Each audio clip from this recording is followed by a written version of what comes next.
So yes, we got to talk about those upcoming Oblivion Remastered patches and updates, because guess what? We got even more responses from Bethesda today about things they're looking into changing. And the first unofficial patch is here, but it comes with a very big warning. In fact, a big part of the community is up in arms over this one and why you should be a little bit apprehensive about pursuing this patch. And it appears we're entering into a new era for Bethesda Studios, but what can we realistically expect going forward? Alright, so I say we start out with those new replies from Bethesda and find out what they plan to update in the future. And we're going to start out right here. So check it out. Why is the in-game VRAM display reading 0 out of 0? And their response is as following. We are aware of an issue where the VRAM displays 0, 0 incorrectly. This is a UI error with VRAM when it's being utilized. This will be resolved in a future update, so that will be fixed. So if you're all wondering what is going on with your VRAM and Oblivion Remastered, do not worry, that will be fixed in a future update. Now, this next one is particularly annoying when traversing the open world. Check it out right here. Why does my horse's name constantly appear while riding? I go on to say this, your mount's name will appear while riding when the crosshair crosses the animal's hitbox in third-person view. They didn't go on to say that that will be updated or not, but I think that absolutely needs to be nerfed and should not be happening. We already know our horse's name. They need to get rid of that completely when you are on your mount. It is so distracting for me personally. And yes, I would also, again, like first-person view when horseback riding. But a lot of you guys are like, hey, I don't even use horses. This is not a big deal at all. I need to get my athletics up anyway. And that's part of the RPG process, and horseback riding kind of destroys that. So yeah, what's the point anyway? Let me know if you guys use horses or not. I'm kind of curious your take. Also, check it out. Why am I unable to save the game and can only load autosave? Let me know how many of you guys are running into this problem, but they say this. It is possible for a player to encounter a situation where upon attempting to manually save, the game indicates a successful save, but the save file is not present when they attempt to load it. This issue is often caused by unexpected characters in the character's name, such as a space, an and symbol, or a slash. These characters can prevent the game from saving properly. Autosaves work because their file names do not include these character names. So I assume you can go in and adjust this by removing those symbols if you are having problems getting to your save and wondering, where did my save go? So I think that might be an actual workaround. Now, again, this seems like a problem on Bethesda's end, and I hope they have an update since they did mention it here. So yeah, hopefully we do get something about that. Now, some of you might be experiencing this one right here. What can I do if one of the Knights of the Nine won't stop following me? And they go on to say this, occasionally players may get one of the NPCs from this quest line stuck following them permanently. To resolve this issue, load a save from before the NPC start following you and make sure to only recruit a knight to follow you either before or after the direct speech during the Umeral, the Unfeathered quest. Don't ask a knight to follow you immediately after recruiting them and complete the entire questline up to when Umeral is killed without recruiting all the 9 knights. There are some reports that if you complete the Molog Ball Daedric quest, the knight will stop following you. So apparently that's also one fix right there. And I'm assuming, again, that this would be patched up in the future. We'll have to wait and find out and see. Now, heading on over to the official Bethesda Discord, there is one idea that I had to highlight right here. This is something that I would absolutely love to see in the open world of Oblivion. Check it out here. It says this, add the ability to rent and own property. The feature could add a person to talk to or an item to interact with. That would open a menu to choose which owned property to rent. If you choose to rent a property, a time-based gold accrual system would begin, say, 70 gold every in-game week for Waterfront Shack, for example, and an NPC would occupy the interior cell of the property. You can even set the bed inside the home as owned. There would be a higher incentive to own all the possible properties in the game, as you could make one your player home and the rest as passive income. Again, you guys know me. This is the sort of thing I absolutely love. I always think about one open world game in particular, The Godfather, that had this feature big time, even Fable 2. I personally love this sort of thing, and it really gives you a reason to go into cities and to go into properties and to understand like how you can utilize them to earn some money. And I would love for this sort of thing to be in Oblivion Remastered for sure. Even as like a major mod, that would be cool as well. But you know, I would love to see it officially support on like consoles, but Would it happen? Probably not. I mean, that's asking for a lot. That's a very, very big feature and would require a lot of dev time. All right, so next up we have, yes, the first unofficial patch for Elder Scrolls 4 Oblivion Remastered is here, and it comes with significant warnings, by the way. If you head on over to the Reddit here, it says, please do not support Arthmore, and this has 24,000 upvotes. Dear God. So what in the world is going on here? So let's talk about, first of all, the patch a little bit, and then we're going to get into context, which is going to lead us ultimately to this article right here. Modding Turf War erupts as the notoriously controversial dev puts out an unofficial Oblivion Remastered patch 1 week after the game came out. So let's dive into this starting right here. The unofficial patch project team has just released the first unofficial patch for Oblivion Remastered. This patch aims to fix a lot of issues that currently plague the game. So let's take a closer look at it. For those unaware, the unofficial patch for Oblivion packed hundreds of script, quest, NPC, object, item, and dialogue and other bug fixes. This was a must-have mod for all Oblivion players, so naturally, the team is now working on a version of it for the remastered version. And by the way, this article comes from dsogaming.com as well.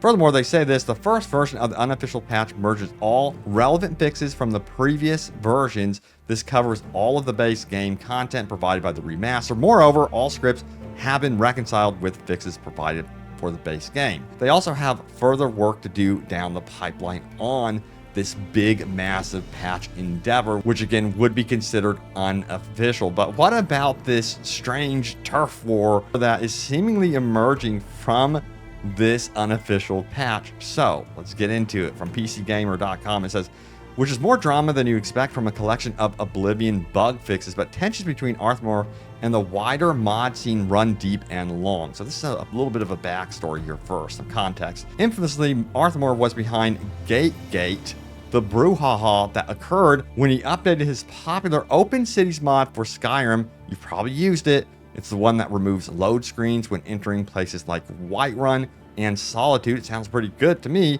to add lore-friendly fossilized Oblivion gates to Skyrim cities, relics of the Oblivion's crisis in Elder Scrolls 4. Users weren't thrilled by the feature creep, nor the resulting war between Arthmore and other modders who attempted to patch the gates out. After a prolonged back and forth, Arthmore eventually made the gates toggable. It's quite simple. Nor were they thrilled when his unofficial Skyrim patch, which incorporates changes that some players view less as bug fixes and more as Arthmore's subjective preferences, switching a particular mine from ebony to iron, for instance, became more or less mandatory prerequisite for installing all sorts of other mods on Nexus, as plenty of modders relied on the fixes Arthmore and his team had made in the patch.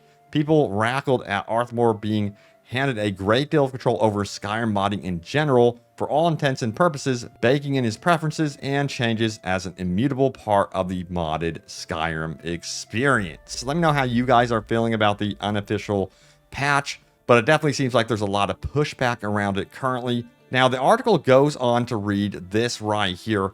All this history came bubbling back up when Arthmore named pop up on the Nexus mods page for Oblivion Remastered.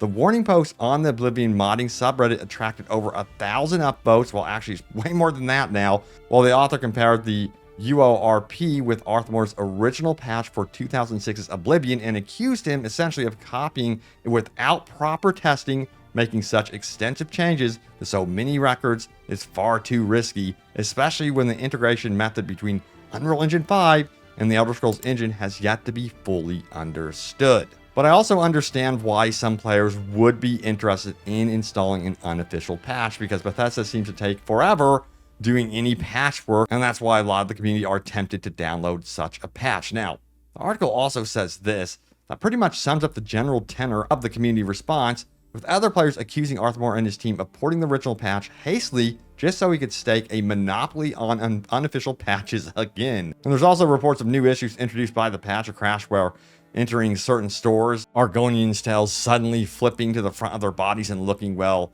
quite phallic didn't help matters either. So yeah, a lot of drama around this unofficial patch, but hey, you know what? all I got to say is I'm going to grab my popcorn and see this thing unfold because I'm kind of on the exterior of this one. I'm just going to, you know, play the game currently how it is. Not worry about this unofficial patch because, yeah, I always worry about some of these bigger unofficial patch releases that really go through a lot of the coding of the game, you know, because you also have to consider what that does to your game when you get finally that official patch to release. Of course, there are ways to revert back to the original vanilla version of a game, don't get me wrong, but still, I like to keep my files as clean as possible. And we did get some responses here. Check it out. Creator of the patch aside, I do agree the core game should not be altered in those ways. It should purely be fixing bugs, not taking liberties with improving it how you see fit. I love to keep my games vanilla, so this would be an issue for me personally. Glad you let me know. But the patch does have like 32,000 downloads, so it seems like some of you are willing to risk downloading it and checking it out and you feel like it's worth it. Or maybe those that just download it aren't aware of the controversy behind the patch. There's always that, of course. But yeah, this Oblivion Remastered is a huge turning point for Bethesda Studios. You know, a lot of people were very underwhelmed by Starfield, and heading into Elder Scrolls 6, we needed some sort of excitement, and that is exactly what we got with Oblivion Remastered, which leads me to this article right here. I'm convinced Oblivion Remastered will start a new era for Bethesda games. And do you guys agree? I think that this article is pretty much on point because the money's also too good. The money is flowing from Oblivion Remastered, and Microsoft's like, what can we do next? Now, furthermore, the article reads, Bethesda should continue outsourcing remasters. And it says these remasters do 3 things for Bethesda, all of which the studio needs. For one, it makes them a lot of money and helps Microsoft justify the $7.5 million spent, and it's actually billion, by the way, on acquiring the studio's parent company, ZeniMax Media. 2, it helps the studio's reputation, and while it didn't do most of the development work with Oblivion Remastered, Bethesda is getting more sorely needed acclaim after showing signs of declining quality with its titles. 3, it buys Bethesda time, which it clearly needs given how long it takes to make the next Elder Scrolls and Fallout game. Yeah, these remasters, that's such a great point right there. The one thing that's so nice about them is they act as a nice segue between big game releases, and you know, we've seen that dev time has only increased. I mean, look at GTA 6, for example. That's been delayed again to May 2026, and then of course Elder Scrolls 6, we don't even know when that is going to be releasing. That has so many rumors around it and speculation, of course, and they're taking their time on that one, which, by the way, I want them to. I want it to be like another game that you can experience for over a decade with excellent modding support, all sorts of cool stuff. But I imagine that's not only just Bethesda that Microsoft is interested in when it comes to these remasters.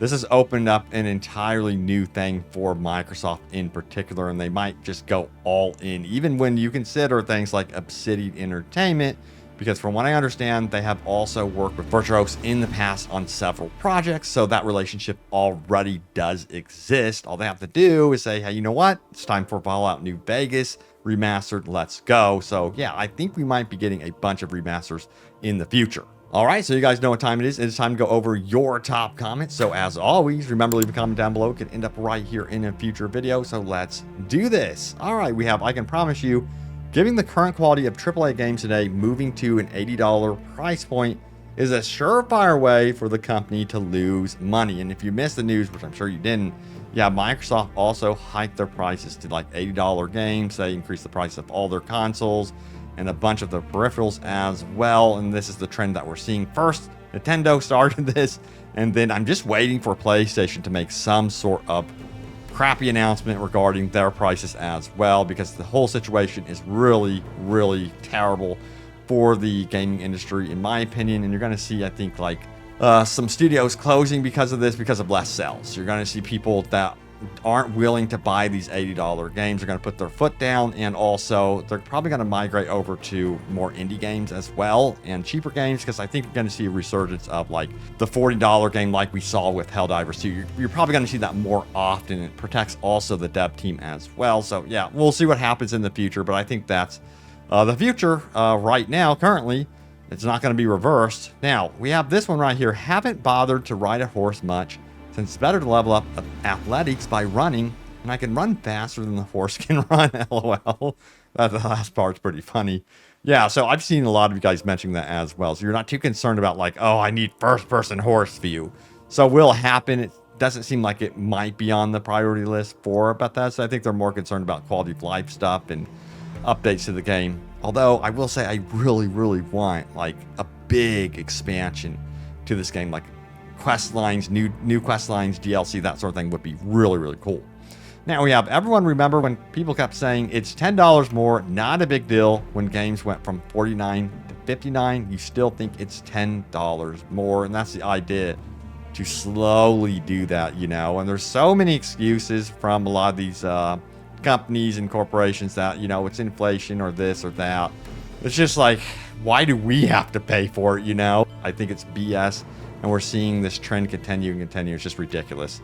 Throughout, like, all the economy, by the way. It's just insane. But anyway, I'm not going to get into that too much. But yeah, thank you guys so much for watching. Stay tuned here for more Oblivion Remastered. I hope you guys enjoyed the video, and I will see you all next time. Take care.